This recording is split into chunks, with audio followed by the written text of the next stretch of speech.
नमस्कार मित्रों, अभय ज्ञान प्रोडक्शन में आप सभी का बहुत बहुत स्वागत है। तो फिर मेष राशि वालों, नवंबर महीने में आपकी आर्थिक स्थिति, आपकी रिलेशनशिप कैसी रहने वाली है मैं बताऊंगी आपको टैरो कार्ड के माध्यम से। लेकिन उससे पहले कहूंगी कि अगर आप पहली बार हमारे चैनल अभय ज्ञान प्रोडक्शन को देख रहे हैं तो प्लीज़ लाइक, शेयर और सब्सक्राइब कर लीजिए। प्लीज़ प्रेस बेल आइकन, जिससे आपको आगे आने वाले वीडियोस के नोटिफिकेशन समय समय पर मिलते रहें। और अगर आप पर्सनल रीडिंग करवाना चाहते हैं या कुंडली विश्लेषण करवाना चाहते हैं तो मेरी मेल आईडी पर संपर्क कर सकते हैं vibhasingh8080@gmail.com पे। तो आइए देर ना करते हुए मैं आगे बढ़ती हूँ और मैं बताती हूँ कि मेष राशि वालों का ये महीना, नवंबर महीना कैसा जाने वाला है। तो मेष राशि वालों, जहाँ तक आप लोग पिछली कुछ परेशानियों से अभी थोड़ा थोड़ा सा ही बाहर आए हैं और निकले हैं, तो सोच रहे होंगे कि अब कैसा समय होगा। तो अब के समय के विषय में मैं आपको बिल्कुल बता रही हूँ। तो देखिए मेष राशि वालों, मुझे दिखता है कि काफ़ी टाइम से आप लोग किसी हैंगओवर की स्थिति में थे। जैसे कि कुछ भी आपके समझ में नहीं आ रहा था कि मुझे क्या करना चाहिए, इधर जाऊं उधर जाऊं, क्या करूं, कौन सा काम करूं। आर्थिक स्थिति के मामले में आप थोड़ा उलझे हुए मुझे दिखाई दे रहे हैं। तो मेष राशि, आप अब उस हैंगमैन की स्थिति से बाहर आते हुए नज़र आ रहे हैं मुझे। जिस समय था कि लग रहा था हाथ भी बंधे हैं, दिमाग काफ़ी टाइम कंटिन्यू लगातार सोच रहा था कि आर्थिक स्थिति को लेकर मैं क्या करूं। और ऐसी स्थिति शायद आपकी तो थी ही और लगभग लोगों की भी थी, क्योंकि लॉकडाउन में समझ में नहीं आ रहा था क्या किया जाए। लेकिन अब आप उस स्थिति से धीरे धीरे बाहर आते हुए इस महीने में दिखाई दे रहे हैं। और आपने अपने, जैसे एक रानी एक सिंहासन पर बैठी है और प्रैक्टिकल होके सिर्फ अपने बारे में सोच रही है, चित्र में दिख रहा है उसी तरह, क्योंकि नाइट ऑफ यहाँ पर शॉर्ट्स दिख रहा है। तो नाइट ऑफ शॉर्ट्स में एक इंसान होता है जो सटीक सोच रखता है कि अगर एक सिंहासन पर बैठा है, एक जिम्मेदारी हमने संभाली है, तो हमें प्रैक्टिकल होकर उसी दिशा की तरफ चलना है, इधर उधर डिस्ट्रैक्ट नहीं होना है।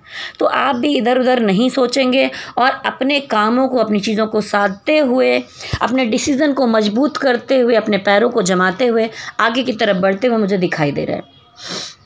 देखिए आगे टेम्परेंस कार्ड दिख रहा है, जो दिखाता है कि और इसके साथ साथ आप तो परिश्रम और मेहनत कर ही रहे हैं, साथ साथ यहाँ पर डिवाइन की रोशनी मुझे दिखाई दे रही है।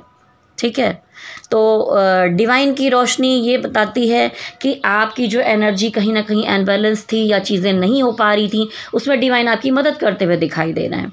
आगे जो कार्ड है उसमें दिख रहा है कि डिवाइन का एक कप है जो उनके हाथ में, और उससे बहुत सारे पानी छलकता हुआ नीचे पानी में गिर रहा है और ऊपर कबूतर है।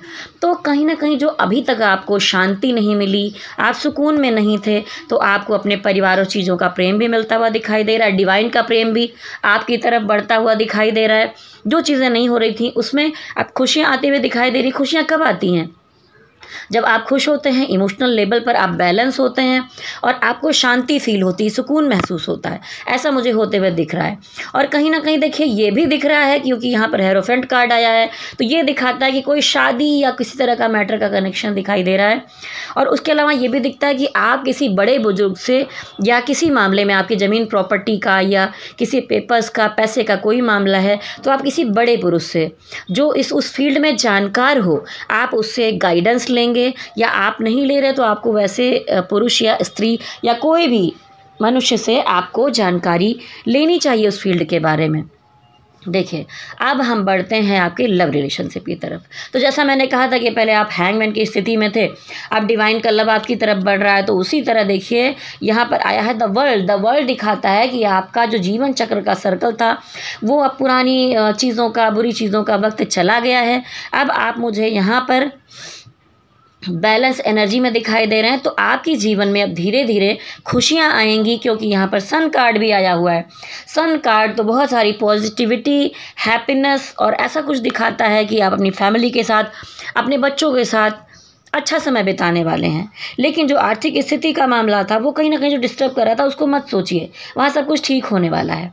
यहाँ पर आया स्ट्रेंथ कार्ड दिखाता है कि डिवाइन की एनर्जी आपके साथ है और इतनी पॉजिटिविटी आपके अंदर है, आपके अंदर इतनी स्ट्रेंथ आ गई है कि जैसे चित्र में दिखता है कि शेर ने भी अपनी पूँछें अंदर कर ली है, फेस ऊपर उठा लिया है, और एक बनती है जो उनके मुंह में भी हाथ डाल सकती है। तो आग के अंदर तो उतना पौरुष है, उतनी वीरता है, उतना स्ट्रेंथ है, तो आपको डरने और सोचने समझने की ज़रूरत ही इतनी ज़्यादा नहीं है।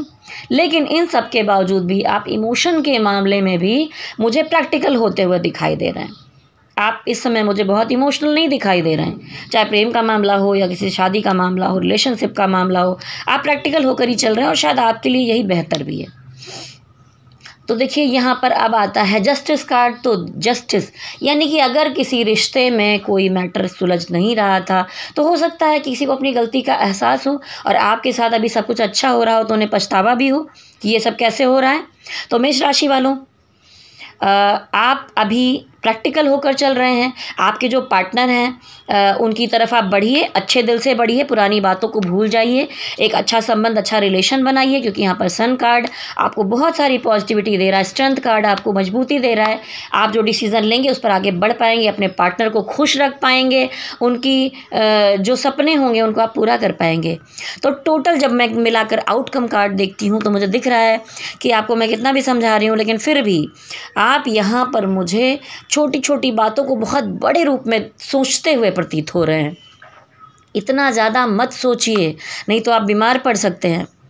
आपका बंदा बंदी या जो कोई भी जीवन में है या आपसे जो गलतियां हुई हैं, आपने माफ़ी मांग ली है, उनसे जो मैटर हुआ है, आप लोग बातचीत करके उसको सुलझा सकते हैं, क्योंकि यहाँ ट्रांसफॉर्मेशन का कार्ड आया। आप अपने अंदर में जाकर आपने बहुत ज़्यादा डीपली सोचा है और आपके ऊपर जिम्मेदारियाँ हैं। आप एक प्रैक्टिकल होकर एक जिम्मेदारी के तौर पर जिस पे आगे बढ़ रहे हैं वहाँ पर सिर्फ दिल खोल कर चल रहे हैं। थोड़ी सी मन में चालाकी भी कहीं ना कहीं आ रही है, तो ऐसा ज़्यादा मत होने दीजिए। इतना प्रैक्टिकल होना भी अच्छा नहीं होता। और दिखाई दे रहा है कि कुछ छोटी छोटी बातें हैं वो आपको चुभ जाती हैं और आप उसको लंबे तरीके से, एक 3 बात है तो आप 10 बात बनाकर सोचते हैं, अंदर डीपली सोचते रहते हैं, अपने को तकलीफ देते रहते हैं। ये मत कीजिए। इतना अंधेरा डिप्रेशन आपके लिए अच्छा नहीं है। सिचुएशन उतनी ख़राब नहीं है जितना ज़्यादा आप सोचने में लगे हुए हैं। और दिखता है कि जो है इतने सारे कप, इमोशन, सारी चीज़ें आपके सामने डिवाइन ने रखी हुई हैं, लेकिन आप मुंह मोड़कर चले जा रहे हैं, आप इमोशन में चीज़ों को समझ नहीं रहे हैं। तो ऐसा मत कीजिए, इतना प्रैक्टिकल मत होइए, आपकी सेहत पर भी असर पड़ेगा। तो जो हमारे मेष राशि वालों हैं, टोटल मिलाकर ये एनर्जी उनके लिए दिखाई दे रही है कि डिवाइन आपकी तरफ हाथ बढ़ा रहे हैं, तो पॉजिटिव हो जाइए। इस पॉजिटिव होने के बाद फिर से डिप्रेशन कैसा? डिप्रेस नहीं होना है आपको। अगर आपको कुछ ऐसा होता भी है तो आप मेडिटेशन कीजिए। मेरे चैनल पर आपको हीलिंग मेडिटेशन मिलेगा। हीलिंग करने से अंदर की नेगेटिविटी बाहर चली जाती है और डेली आपके अंदर ब्रह्मांड की पॉजिटिव एनर्जी आपकी बॉडी में प्रवेश करती है, तो ये आपकी क्लीनिंग होती रहती है। तो आपका जो ऑरा क्लीनिंग है वो होता रहेगा, तो आप प्लीज़ वो करते रहें।